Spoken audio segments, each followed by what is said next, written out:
வணக்கம். நான் உங்கள் அன்பான சயின்டிபிக் வேதிக் அஸ்ட்ராலஜர் அஸ்ட்ரோரஞ்சி பேசுகிறேன். நல்லது நினைப்போம், நல்லதே நடக்கும். தொடர்ந்து நம்மளுடைய சேனல்ல பாத்தீங்கன்னா அறிவியல் சார்ந்த சயின்டிபிக் வேதிக் அஸ்ட்ராலஜி முறையில பார்த்துட்டு இருப்பீங்க நம்புறேன். இப்ப பாத்தீங்கன்னா மிதுன லக்னம் மிதுன ராசிக்காரர்களுக்கு எத்தகைய ஒரு ஜாதக பலன் கர்ம பலனாக ஒரு கிரகமும் உருவெடுத்து நமக்கு வரப்போகிறது. பிறக்கும் பொழுது ஒரு கிரகமும் நமக்கு இருக்கக்கூடிய ஸ்தான பலம், திக்பலம், திருக்பலம் பொறுத்து நம்மளுடைய கர்ம வினைகள் எப்படி மிதுன லக்னம் மிதுன ராசிக்காரர்களுக்கு வரப்போகிறது என்று நம்ம பார்க்க போறோம். அதுல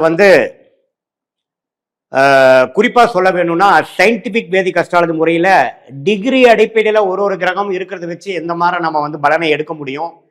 தீய கர்மாவை கொடுக்கக்கூடிய கிரகம் என்ன, பாவ அதாவது சுப கர்மா நீங்க செய்த பாவ புண்ணியங்களை கொடுக்கக்கூடிய புண்ணியங்களுக்கு பலனாக கொடுக்கக்கூடிய அருமையான கர்ம பலனை கொடுக்கக்கூடிய கிரகம் என்ன, தீய கர்மாவை உங்களுக்கு பலனாக கொடுக்கக்கூடிய கிரகங்கள் என்னங்கிறது கொஞ்சம் டீட்டெயிலா பார்க்க போறோம். அதுக்கு முன்னாடி சேனல்ல ஃபர்ஸ்ட் டைம் வரவங்க மறக்காம சப்ஸ்கிரைப் பண்ணுங்க. தொடர்ந்து நம்மளோட வீடியோஸ்ல உங்களை அடையும். இப்ப பாத்தீங்கன்னா மிதுன லக்னத்துக்கு மிகவும் முக்கியமான கிரகம் புதன். புதன் தான் உங்களுடைய லக்னாதிபதியாகவும் ராசி அதிபதியாகவும் வருகிறார்.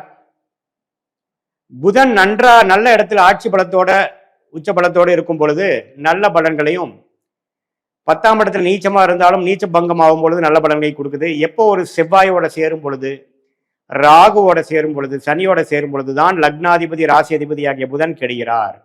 ஸோ ஒரு நல்ல திருட்பலம் பெறும் பொழுது, நல்ல ஒரு அமைப்புல ஸ்தான பலத்தோடு இருக்கும் பொழுது ஜாதகரே ஒரு நல்ல வாழ்க்கையை வாழக்காக பிறந்திருக்கிறார், ஒரு பிரச்சனை இல்லாத வாழ்க்கையை வாழ்வார் என்பதை காட்டி, அதே சமயத்தில் ஒரு தீய கர்மாவை கொடுக்க போது ஒரு பிரச்சனைக்குரிய ஒரு கர்மாவாக இருக்குங்கிறதையும் நீங்க பார்த்துக்கணும். ஸோ உங்க ஜாதகத்துல உங்களுடைய புதன் எப்படி இருக்குது, நீங்க மிதுன லக்னம் மிதுன ராசியா பிறந்திருந்தீங்கன்னா உங்களோட புதன் எப்படி இருக்குங்கிறது பார்த்துக்குங்க. இப்ப பாத்தீங்கன்னா அடுத்தபடியான யோகத்தையும் ராஜயோகத்தையும் கொடுக்கக்கூடிய கிரகம் பாத்தீங்கன்னா சனியும் சுக்கிரனும். சுக்கிரன் 5ஆம் வீட்டு அதிபதியாக குழந்தைங்களால எந்த அளவுக்கு நீங்க மகிழ்ச்சி பெற போறீர்கள், எந்த அளவுக்கு யோகம் அனுபவிக்க போறீங்க, வாழ்க்கையில சுக்கிரன் எந்த இடத்துல இருக்கிறாரோ அந்த பாவம் மிகவும் யோகமான பாவமா வருது. 10ஆம் இடத்துல சுக்கிரன் இருக்கும் பொழுது தொழில் ஸ்தானம் மேன்மையாகிறது. ஏன் 12ஆம் இடத்துல இருக்கும் பொழுது வெளிநாட்டுல போய் ஜெயிக்கக்கூடிய ஒரு ஷேர் மார்க்கெட் அது மாதிரி விஷயத்துல ஜெயிக்கக்கூடிய அமைப்புகள் வருது.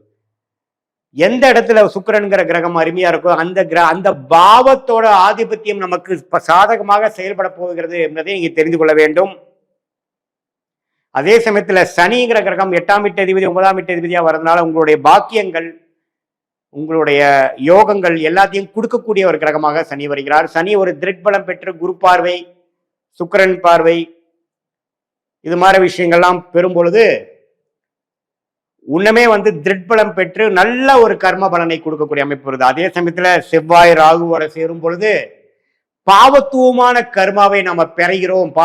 பாவங்கள் அதிகமாக செய்திருக்கிறோம், செய்துதான் இந்த பிறவி பெற்றோங்கிறத நம்ம புரிந்து கொள்ளலாம். உங்க ஜாதகத்துல அந்த யோக கிரகமாகிய மிதுன லக்னத்துக்கு மிதுன ராசிக்கு யோக கிரகமாகிய சுக்கிரன் சனி எத்தகைய ஒரு அமைப்புல இருக்குதுங்கிறது நீங்களே பார்த்து புரிஞ்சுக்குங்க. அதே சமயத்துல புதன் எவ்வளவு முக்கியங்கிறது நீங்க பார்த்து நான் முதலே சொன்னேன். புதனும் சுக்கிரனும் சனியும் மிதுன லக்ன மிதுன ராசிக்காரர்களுக்கு நல்லா இருந்து விட்டாலே வாழ்க்கையில பாதி ஜெயிச்சிடலாங்கிற ஒரு அமைப்பு. பட் தசாபுக்திகள்ங்கிறது ரொம்ப இம்பார்ட்டன்ட். உங்கள் தசாபுக்திகள் இந்த சுக்கிரன் சனி புதன் தசைகள் வராமல் செவ்வாய் ராகு குரு தசைகள் வரும்பொழுது கொஞ்சம் பாவத்துவமான நீங்க தீய கர்மாவை நீங்க சமாளிக்க வேண்டிய, வாழ வேண்டிய அந்த பலாபலன்களை நீங்க பெற வேணுங்கிற மாதிரி அமைப்புல நீங்க பிறந்திருக்கீங்கன்னு அர்த்தம். ஸோ நீங்க எந்த அமைப்புல பிறந்திருக்கீங்க, எந்த தசா பெல்ட்ல பிறந்திருக்கீங்கன்னு தெரிஞ்சுக்கங்க. இதே பாத்தீங்கன்னா வரக்கூடாத தசை, பிரச்சனைக்குரிய தசை பாத்தீங்கன்னா செவ்வாய். 6ஆம் வீட்டு அதிபதி தசை லக்னாதிபதி ராசி அதிபதி ஆகிய புதனுக்கு பிடிக்காத கிரகமாக செவ்வாய் வருகிறார். அது 6ஆம் இடத்துல இருந்துட்டாருன்னா கேட்கவே வேண்டாம், பிரச்சனைகளோ பிரச்சனை, வம்பு வழக்குகள், உடல் உபாதை, அது மாதிரி விஷயத்தை கொடுப்பார். 12ஆம் வீட்டுல இருந்து 6ஆம் வீட்டை பார்த்தாலும் அதே பிரச்சனை தான் கொடுப்பார். 10ஆம் வீட்டுல இருந்தா தொழில பிரச்சனை கொடுப்பார். 4ஆம் வீட்டுல இருந்தா அம்மா தாயார் இடம் வீடு வண்டி வாகனம் அதுல பிரச்சனை கொடுப்பார். 10ஆம் பார்வையா பார்த்து தொழில பிரச்சனை கொடுப்பார்.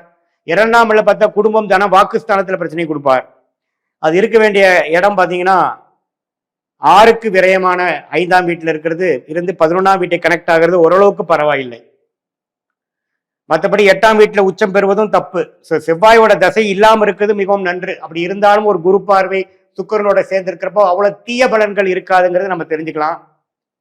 அதே சமயத்துல குருங்கிற பாதகாதிபதியாக வரார். பாதகாதிபதி பெரிய நன்மையை கொடுக்க மாட்டார். குரு பாத்தீங்கன்னா எந்த இடத்துல இருந்தாலும் அந்த பாதகத்தை கொடுப்பார். அது குரு சனி செவ்வாயோட சேர்ந்து இருந்தாருன்னா அதோட சுபத்துவம், அதோட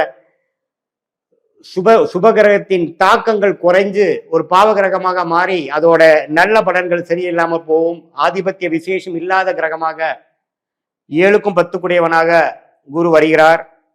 அது சில பிரச்சனைகளை கொடுக்கக்கூடிய அமைப்புகள் இருக்கு. குரு சந்திர யோகத்தில் இருந்தால் ஓரளவுக்கு பரவாயில்லை. குரு ஒரு 11ஆம் வீட்டில் இருக்கிறது கொஞ்சம் பரவாயில்லை. நட்பு வீட்டில் இருக்கிறது பரவாயில்லை. மற்றபடி பார்த்தீங்கன்னா 2ஆம் வீட்டு அதிபதியாகிய சந்திரன் ஓரளவுக்கு ஒளிப்புறுதிய சந்திரனாக இருக்கும் பட்சத்தில் தப்பு இல்லை. இதே பௌர்ணமி பக்கத்தில் இல்லாமல் ஒரு அமாவாசை பக்கத்தில் இருக்கும் பொழுது அந்த திருக்பல அடிப்படையில் சயின்டிபிக் வேதிக் அஸ்ட்ராலஜி பார்த்தீங்கன்னா ஒளி அடிப்படையில் தான் வந்து நடக்குது. அந்த ஒளி அடிப்படையில் வந்து ஒரு ஒளி கம்மியாக இருக்கக்கூடிய குறைவாக இருக்கும் போலைய சந்திர தசை நடக்கும் பொழுது சில பிரச்சனைகள் கொடுப்பார். ராகுவோட சேர்ந்தாலும் பிரச்சனை, கேதுவோட சேர்ந்தாலும் சில கர்ம வினைகள், தவறான கர்ம வினைகள் இருக்குதுங்கிறத நம்ம தெரிஞ்சுக்கிறோம். அதே வந்து ஒரு குரு பார்வையோட இருந்து சுக்கிரனின் பார்வை பெறும் பொழுது நல்ல கர்மாவை கொடுக்கக்கூடிய அமைப்புகள் இருக்குங்கிறது நம்ம தெரிஞ்சுக்கிறோம். ஸோ சூரியனுங்கிறது பார்த்தீங்கன்னா ஒரு நடுத்தரமான ஒரு கிரகம். லக்னாதிபதி ராசி அதிபதிக்கு நண்பராக வரக்கூடிய கிரகம்.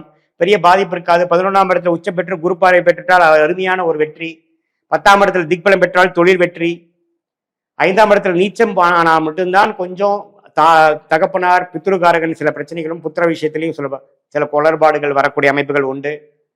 மற்றபடி பார்த்தீங்கன்னா ராகு கேதுகள் குரு சுக்கிரனின் தாக்கத்தில் இருக்கும்போது, சுபகிரகத்தின் தாக்கம் இருக்கும்போது அருமையான கர்மாவாகவும், சனி செவ்வாய் ஓட தாக்கத்திலேயோ பார்வையிலையோ சேர்க்கையிலையோ இருக்கும் பொழுது தீய கர்மாவையும் கொடுக்கக்கூடிய அமைப்புகள் இருக்கு. ஸோ இதுதான் மிதுன லக்னம் மிதுன ராசிக்காரர்களுக்கு ஒரு கிரகமும் எத்தகைய ஒரு கர்ம வினைகளை கொடுக்கக்கூடிய ஒரு அமைப்பு இருக்கு. அதுல வந்து அருமையான ஒரு கிரகமாக சனியும் புதனும் வருகிறார். சனியும் சுக்கிரனும், அது அடுத்தபடியாக லக்னாதிபதி ராசிதியாக புதன் வருகிறார். வரக்கூடாத சுமாரான பலனை கொடுக்கக்கூடிய செவ்வாய், குரு, இது மாதிரி கிரகங்கள்லாம் கொஞ்சம் கேர்ஃபுல்லா இருக்கணும். சந்திரனுமே பார்த்தீங்கன்னா அதோட ஒளி அடிப்படையில் தான் நம்ம முடிவெடுக்க போற அமைப்பா இருக்கு. நியூட்ரலா சூரியன் வருகிறார். ராகு கேதுகள் இருக்கக்கூடிய சேர்க்கக்கூடிய கிரகத்தை பொறுத்து அதோட கர்ம வினைகள் செயல்பட போகிறதுங்கிறத நம்ம துல்லியமா பார்த்தோம். இதுல உங்களுக்கு என்ன மாதிரி தசைகள் வருது, 20-25 வயசுல இருந்து 60 வயசுக்குள்ள எது மாதிரி தசைகள் வருது, எந்தெந்த நட்சத்திரத்துல இருக்கிறார், அந்த நட்சத்திராதிபதி உங்க ஜாதகத்தில் எப்படி இருக்கிறார்களா பார்த்து உங்கள் கர்ம பலன்கள் எப்படி செயல்பட போகிறது அப்படிங்கிறத நம்ம துல்லியமாக பார்க்க போறோம். நம்ம வந்து உங்களோட ஜாதகத்தை பார்க்கும் பொழுது ஒண்ணுமே இமீடியட் ஃபியூச்சர் எப்படி இருக்க போகுது, லாங் டேர்ம் ஃபியூச்சர் எப்படி இருக்க போகுது, எந்த மாதிரி நேரத்தில் எது மாதிரி கர்ம வினைகள் எதிர்பார்க்கலாம், உங்க லைஃப் டைரக்ஷன் எப்படி போக போகுதுங்கிறது சயின்டிபிக் வேதிக் அஸ்ட்ராலஜி முறையில் டீட்டெயிலாக பார்க்கலாம். இது பொதுவான பலன்கிறத நீங்கள் தெரிஞ்சுக்கணும். மீண்டும் மற்றொரு காணொலியில் சந்திப்போம். நன்றி, வணக்கம்.